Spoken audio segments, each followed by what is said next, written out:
বেটা তুই এখানে কি করছিস? এই তো কাজে থেকে এসে হাত পা ধুচ্ছি।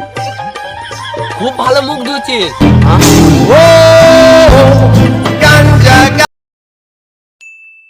ডিসক্লেমার, এই ভিডিও থেকে বাচ্চারা দূরে থাকুন।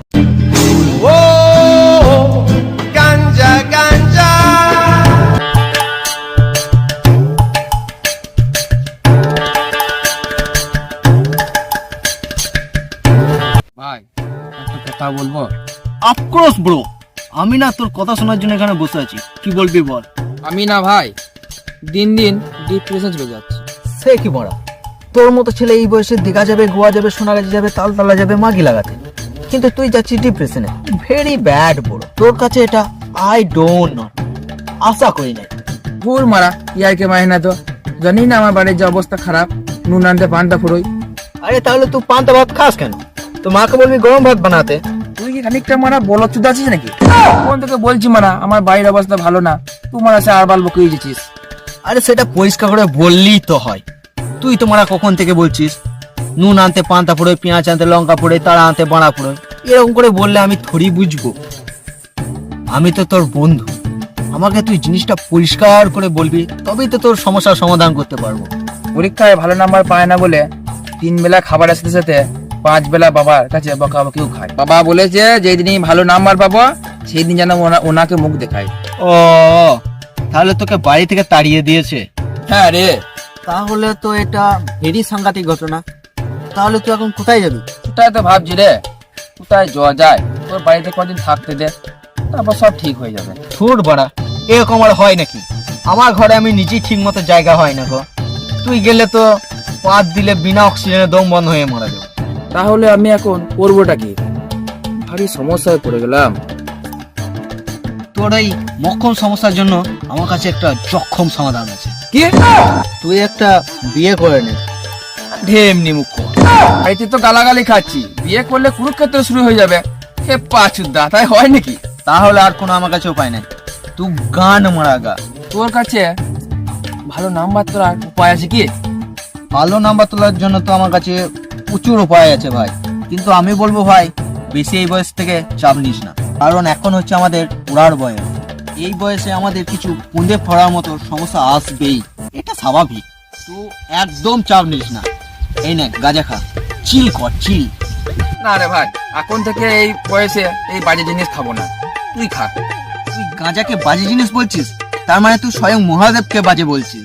তুই জানিস না গাঁজা কত উপকারিতা আছে, যেমন vitamin A B C D X Y Z, তোর ব্রেনের স্মৃতিশক্তিকে বাড়িয়ে তোলে। ওটাই বাড়িয়ে তোলে যে কিছুই মনে থাকে না। এই নে দুটা নে, দুটা নে। না না খাবো না বলছি, তুই খা।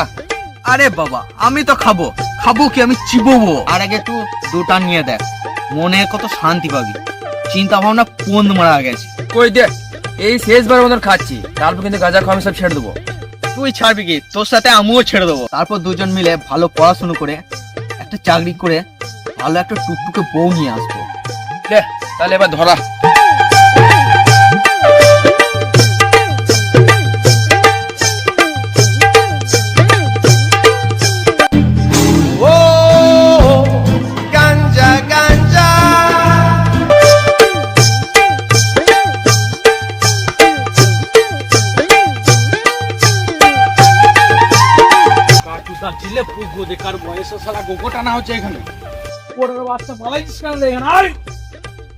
পালাইলি কেন? আয় দেখছি। বাবা তুমি এখানে? স্কুলে পাঠিয়েছি আর তুই গাড়ি গেছিস? কই আজকে তো স্কুল বন্ধ। আজ আবার কিসের স্কুল ছুটি? আজকে তো সানি লিওনের জন্মদিন। আজকে সানি লিওনের জন্য শিখাইছিস? স্কুল থেকে আসছি আমি তোর। বাবা তুমি স্কুল গেছিলে এই লুঙ্গি পরে? ওখানে ললিতা ম্যাডাম ছিল যে। মুচকি হাসে ধরাই দিল লাল গোলাপের কড়িটা গো কড়িটা। ললিতা ম্যাডাম ছিল ওখানে? বাবা ওই দেখো আবার ললিতা ম্যাডাম আসছে। বাবাকে খেপাচোদা বানাইছিস? হ্যাঁ, যাচ্ছিস কোথায়? দাঁড়া দাঁড়া, তোর এই রসুনের মতন ফোনকে যদি গরম তেলে শিখে লাল না করতে পেরেছি, আমার নাম মদন লয়।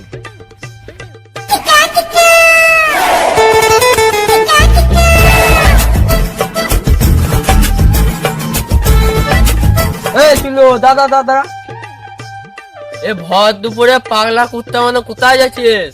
আগা টাকা পেলো নাকি তোর? পোল্ট্রির ছাল ঝাটের বাল।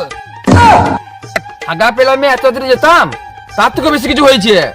আরে কি হয়েছে আমাকে একটু খুলে বল তো। নিচে কিছু পড়ি নাই। হ্যাপা চুদা, তোকে প্যান খুলতে বলি নাই। ঘটনাটা কি হয়েছে সেটা আমাকে পরিষ্কার করে বল। ওই তো আমি আর বাটুল দুজনে বসে পাতা ফুকছিলাম। আরে পাতা ফুকা হয় নাকি? ওটা চিবিয়ে খেতে হয়। আরে চুদির ভাই, পাতা মানে ওই পাতা লয়, গাঁজা গাঁজা। ও তাই বল। তারপর তারপর তারপর আবার কি, ফুঁকতে ফুঁকতে বাটুলের বাবা চলে আসে। আমি মানে জীবন বাঁচিয়ে পালিয়ে এলাম, ওই মালটা পড়েছে ধরা। এ তোদের জেনারেশন না গাঁজাতেই নষ্ট হয়ে গেল। এ বাচ্চা বাচ্চা ছেলে মেয়েগুলা আরে ভালো করে বাল বেরো নাই গো, গাঁজা খেতে ধরে গিয়েছি। কি দিনকাল পড়লো রে বাবা। গাঁজা খায় তার কারণ আছে, এইসব ছেলে মেয়েদের মাথায় যা চিন্তা, তুই কি জানিস? কি এমন বালের চিন্তা তোর? মা বাবা খেতে দিচ্ছে, পড়তে দিচ্ছে, যা বলছি তাই এনে দিচ্ছে, আবার গাঁজা খেয়ে বেড়াচ্ছে। যা পালা স্কুলে যা। ও কাছে তো আবার জ্ঞান দিচ্ছে।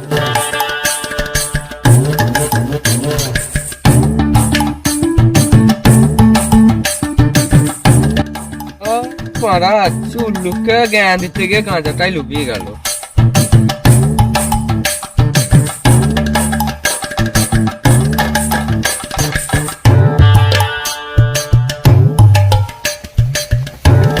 এই যে পটল দা, এই যে মদন দা, যে কি হলো বলো? কি হয়েছে মানে? ছেলের খবর রাখো। কাজের চাপে আমি নিজের খবর নিজেই রাখতে পারি না, আবার ছেলের খবর কি রাখবো? কি হয়েছে তুমিই বলো। কি আর হবে, তুমি না হয় কাজের চাপে বাড়িতে থাকো না, তোমার ছেলে স্কুলে যাওয়ার নাম করে এখানে সেখানে যে গাঁজা খেয়ে বেড়াচ্ছে। বলুন তুই কি বলতে চাইছিস? আমার ছেলে গাঁজাখোর? আমি যা বলছি সত্যি বলছি, তোমার ছেলে তো খেয়েছি গাঁজা, তার সাথে আমার ছেলেটাকে বিগড়ে দিচ্ছে। একটাও বাজে কথা বলবি না আমার ছেলের নামে। এই গ্রামের সব থেকে ভালো ছেলে হয়েছে আমার। ভদ্র ছেলে, তোমার ছেলে গাঁজা খোর ছেলে। আগে নিজের চোখে দেখেছি গাঁজা ফুকতে। ও বাবা গো, আমি তোমার বিড়ির পনগুলা কুড়িয়ে খেতাম, তোমার নাতি এখন যেখানে সেখানে গাঁজা ফুকে বেড়াইছে। তুমি বিশ্বাস করো আর না করো, তোমার ছেলে গাঁজা খোর, এটাই বাস্তব। বাস্তবের নি খুঁজি মারি গই আমার ছেলে। তা আমি জানি না, আমাকে দেখে পালিয়ে গেল। বেশ, তুমি এখন বাড়ি যাও, কালকে স্কুলে বন্ধ করে ঘুমের মুড়ি মিলে কাজে লাগিয়ে দেবো। হ্যাঁ তুমি ঠিক বলেছো, আমারটাকেও লাগিয়ে দেবো। চল, বাড়ি চল, চল, বাড়ি চল।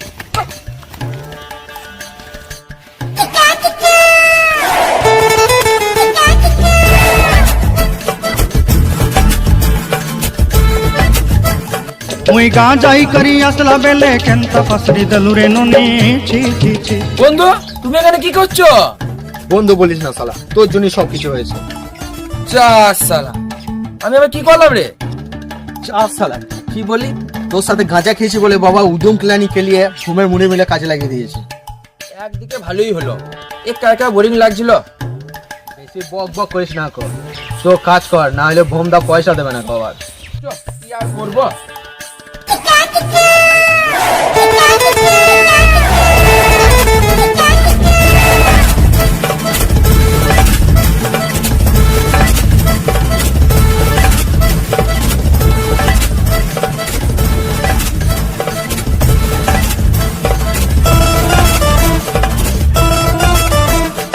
চো ভাই, অনেক কাজ করলাম আজকে, এই তো রেখে দিয়ে আসি গা। এর কয়েকটা লেখা থেকে আড্ডা মারবো, দিয়ে বাড়ি চলে যাবো।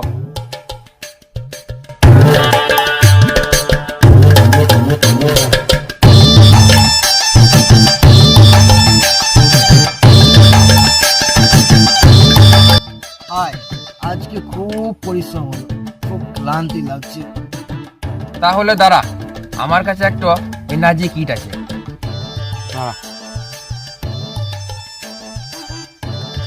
না বাড়া, আমি তো তোর সাথে জীবনেও গাঁজা খাবো না। ওভার অ্যাক্টিভ মারিস না, বাবা ভোলানাথ কষ্ট পাবে। যে কষ্ট পাবে ভাগ্য, আমি আর ওইসব জিনিস জীবনে হাত দিচ্ছি না।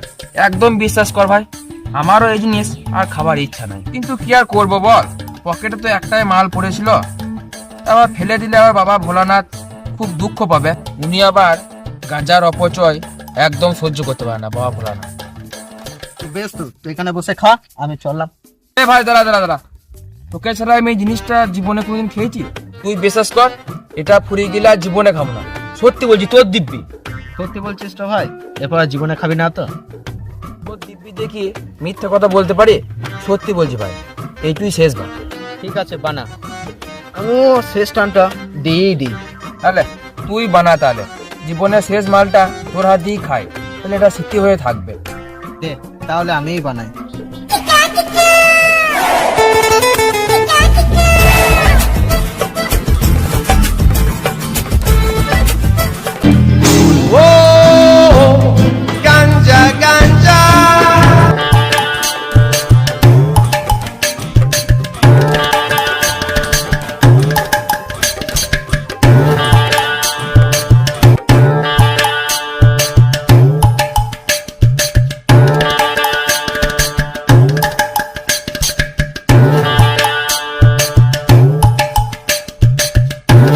ভাই তোর ওইদিকে বাড়ি লয় রে, এইদিকে বাড়ি।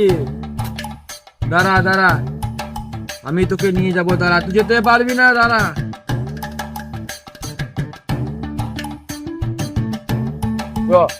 ঠিক আছে,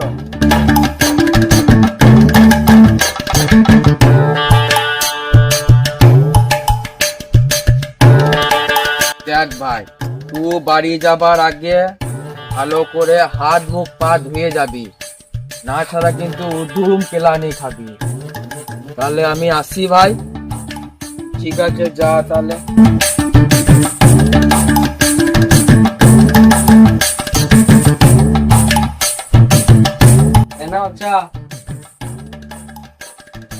এত মন মারা হয়ে কেন বসে রয়েছো?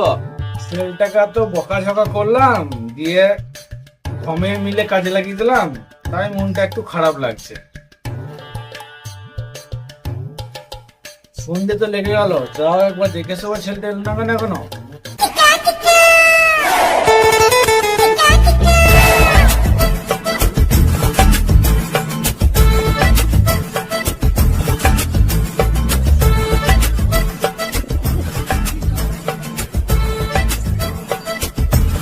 বেটা তুই এখানে কি করছিস? হ্যাঁ, এই তো কাজে থেকে এসে হাত পা ধুচ্ছি। খুব ভালো মুখ ধুচ্ছিস। শালা শুয়োরের বাচ্চা আবার গাঁজা খেয়ে এসেছে, শালা উলাও তো।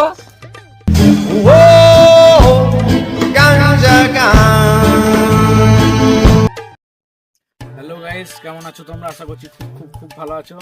যে ড্যাশিং ব্যাড বয় ভিডিওটা দেখলে আশা করছি তোমাদের ভালো লেগেছে, জানাবেন কেমন লেগেছে। আর যে ভিডিওর মধ্যে বিড়ি সিগারেট বা ধূমপানের যে দৃশ্যগুলো ছিল সেগুলো অরিজিনালি কেউই খায় না আমাদের। হ্যাঁ, আমরা রিয়েলে কেউই খাই না। ভিডিও অন হয়েছে কথা। তুই ক্যামেরা অন করেছিস? গাইস বিড়ি ফিড়ি কিছু খায় না, এটা মজা করছিল একটা। হ্যাঁ, এটা মজা করছিল। হ্যাঁ, সত্যি গাইস, অন্য কোনো দিন বিড়ি খাই নাই কো, আর এই ভিডিও তো খাই নাই কো। ওইটা একটা ফ্লেভার ছিল, আর এইটা মজা করার জন্য এই ভিডিওটা করলাম। তা তোমার যদি ভিডিওটা ভালো লাগে, লাইক কমেন্ট শেয়ার অবশ্যই করো।